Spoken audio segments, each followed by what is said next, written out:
So I'm out here in the garden on this beautiful sunny day, and I wanted to do just a short little podcast chat. You can hear the birds. Had lots of kookaburras in the garden today as well, which has been lovely. But yeah, something that happens during perimenopause, whether you're partnered or not, and it's the topic of celibacy. And I find it's quite an important thing to discuss at this rite of passage with midlife, because obviously, particularly for women, obviously we're talking about there's the drop of libido, there's a sense that the body is not doing what it used to do, we don't feel as good in our bodies, we don't feel as attractive in our bodies as we used to.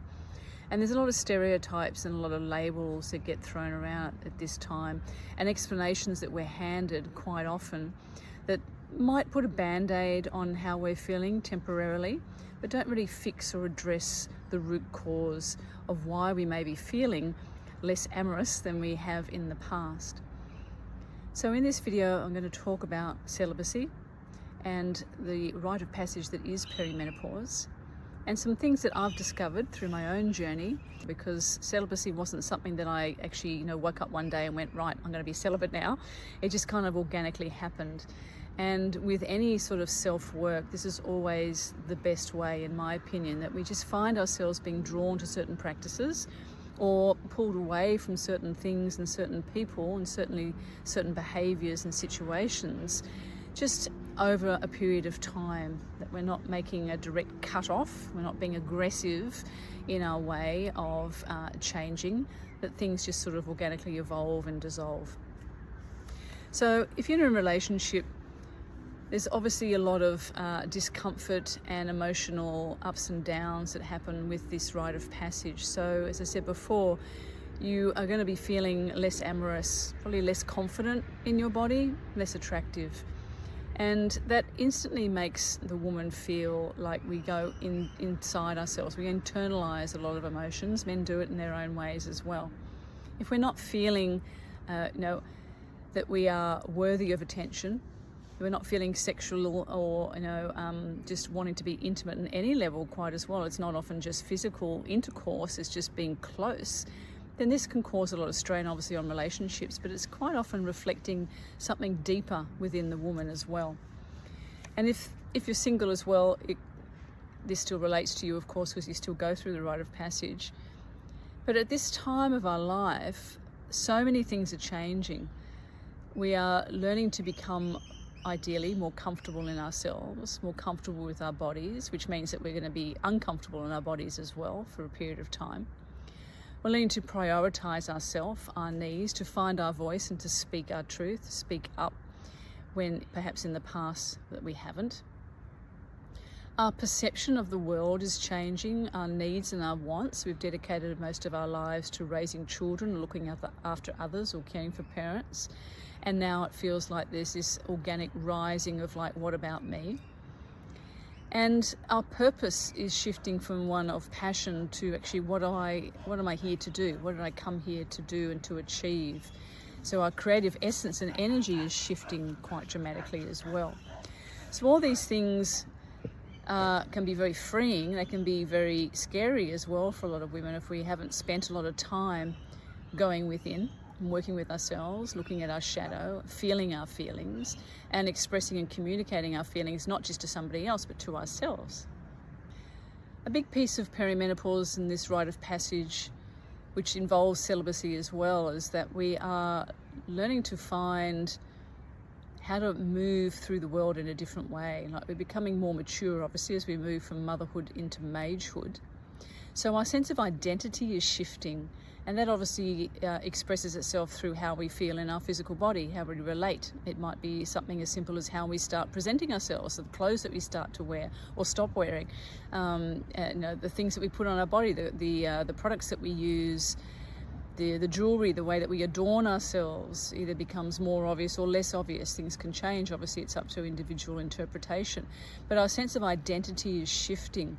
So we find that we're no longer attached or as attached to the things that we may have been like really identified and presented ourselves with in the past, like a certain look, a certain way of behaving. Something as simple as like always wearing nail polish or always wearing your hair in a certain way or always wearing certain colours, these sorts of things. This time of our life, we're learning to become more comfortable with solitude and becoming more present to things and to our feelings and our emotions and what's changing in the world as well. So that naturally creates a sense of introversion, not wanting to be so out there in your expression, your sexual expression I'm talking about here, because we're talking about celibacy, and to contain, to withhold. Like for the men it would be withholding the seed, but for women it's just that sense of giving back and loving ourselves more, upping our self-care, and being more aware of those patterns that we may have had throughout our lives of overgiving, of emptying our cup. A lot of people report that with celibacy they experience heightened sensitivity as far as energetic prowess, spiritual prowess goes.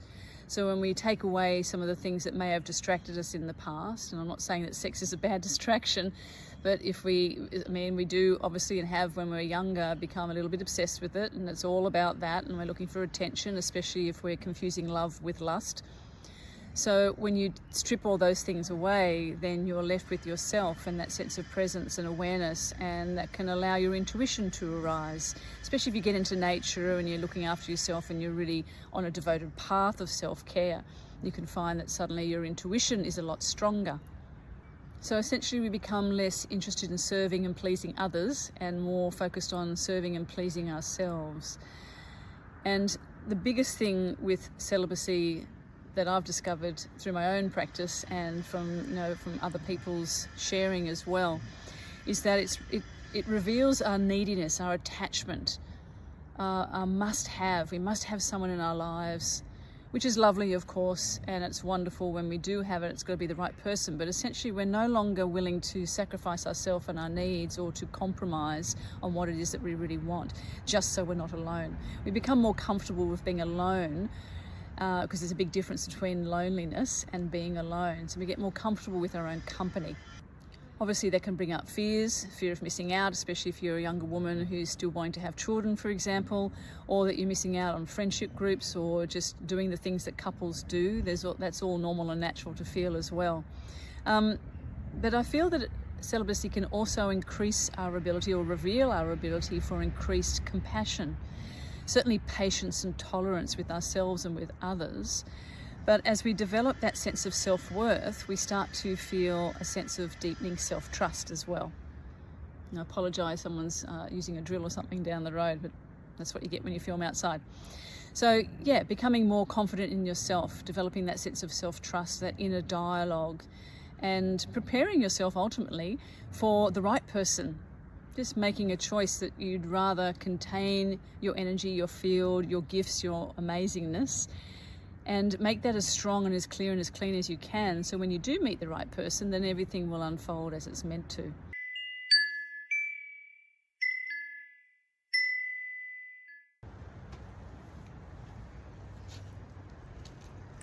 Now through the yogic lens, we have the yamas, and the fourth yama is brahmacharya. And that's traditionally been interpreted as sexual abstinence and the removal of your attention from your senses. But if you break that word down, Brahma for divine or ultimate truth, and Charya to move or to walk, it's essentially an invitation to draw your attention inwards, away from distractions and temptations, and focus on the divine and the sacred self within.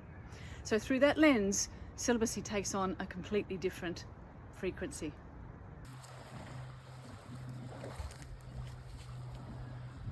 I've just popped down to the beach quickly to take the dog for a walk, and I just thought to add this about celibacy as well. In recent years, people on both sides of the medical fence have chosen to be celibate because they haven't wanted to be intimate with someone who's either had some sort of intervention or who hasn't. And this has obviously increased the sense of separation within communities. And I'm not telling you what to do in this respect, of course, you do you. I totally get that when we let somebody into our intimate space, that affects our energetic field, and if there are certain things in people's energy fields that we don't wish to be exposed to, then that can be transferred. But I think it's important also to recognise that, first of all, we've all been filled with all sorts of crazy toxins. We're all breathing the same air and drinking the same water and eating the same foods that have been corrupted. So none of us are completely pure, if you know my meaning. So, and a lot of people also took certain interventions because they were coerced to, they were fearful, or they didn't know any better. And a lot of those people we're witnessing are now starting to educate themselves. So I think it's important to look at the consciousness behind those choices. And if you meet somebody, for example, who you really connect with that is has potential, then rather than just cutting our noses off to spite our faces, give that person a chance, like have those, confronting, sometimes challenging conversations about health and what your boundaries are and what your non-negotiables are, rather than just throw the baby out with the bathwater. Because I think there's a lot of people out there who have been doing their research and who have been detoxing. And there are a lot of beautiful, decent people out there who have been taken advantage of, and pretty much I'd say on both sides of the fence, regardless of anybody's beliefs, we're all being coerced and manipulated and controlled to various degrees. So if you've chosen to be celibate because of that, because you feel that there are no people like you around, I would just encourage you to open your mind and your heart a little bit more. And again, just trust in divine timing, because if the time is right, then the right person will cross your path.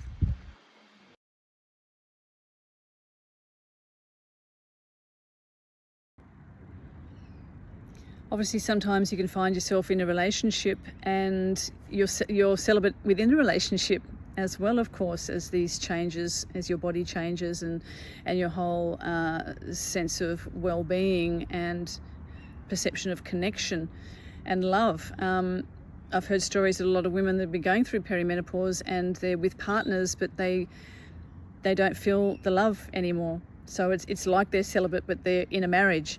And I think that's probably more common than we actually realise.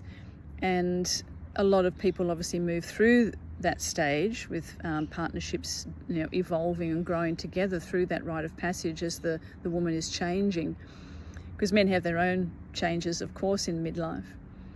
But that's a really interesting one, because I don't think a lot of people think of that you can be in a loveless marriage, and that's essentially a form of celibacy, really.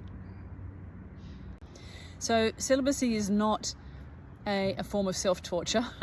It's not a form of denial. It depends how you approach it, of course, but if you're approaching it from these things that I've just shared, and it's an experiment perhaps that you'd like to try, or if you find yourself in that space where you are without a partner and it's just happening anyway, perhaps try and open yourself to some of these things, that this is, again, another sacred rite of passage, another path in that sacred rite of passage, particularly at perimenopause and menopause, and that you are ripening, that you're maturing, that you are evolving, that you are not being left on the shelf, and that you deserve the love and the intimacy and the connection that you desire. But you have to learn how to give that to yourself and to experience what that's like within yourself first.